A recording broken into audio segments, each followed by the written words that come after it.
Since the dawn of time, people have thought differently, acted differently, and fared differently from each other. It was guaranteed that someone would ask the question of why people differed, why some people are smarter or more moral, and whether there was something that made them permanently different. Experts lined up on both sides. Some claimed that there was a strong physical basis for these differences, making them unavoidable, and the size and shape of the skull craniology, bumps on the skull phrenology, and, more recently, genes have all been considered physical differences over the ages. Others drew attention to the stark variations in people's upbringings, life experiences, education, and learning styles. You might be surprised to learn that Alfred Binet, the creator of the IQ test, was a strong supporter of this viewpoint. Didn't the IQ test serve as a summary of kids' innate intelligence? Actually, no! This test was created by Binet,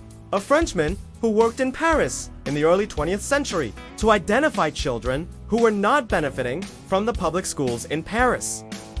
This allowed for the creation of new educational initiatives to help them get back on track.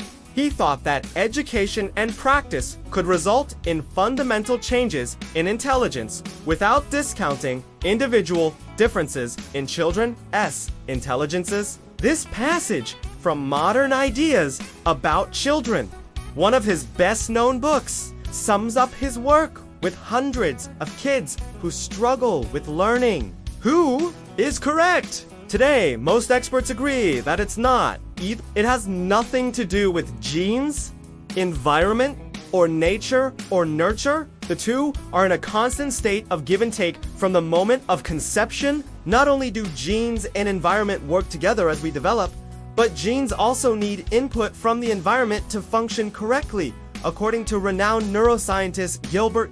Simultaneously, scientists are discovering that humans possess greater brain development and lifetime learning potential than they previously believed. Every individual has a distinct genetic endowment, of course. Although people may have varying temperaments and aptitudes at birth, it is evident that experience, education, and self-motivation carry them through the remaining stages. The key determinant of whether someone attains expertise, according to modern intelligence guru Robert Sternberg, is not some fixed prior ability, but purposeful engagement. Or, as his predecessor Binet acknowledged, it's not always the individuals who initiate the smartest who end up the smartest.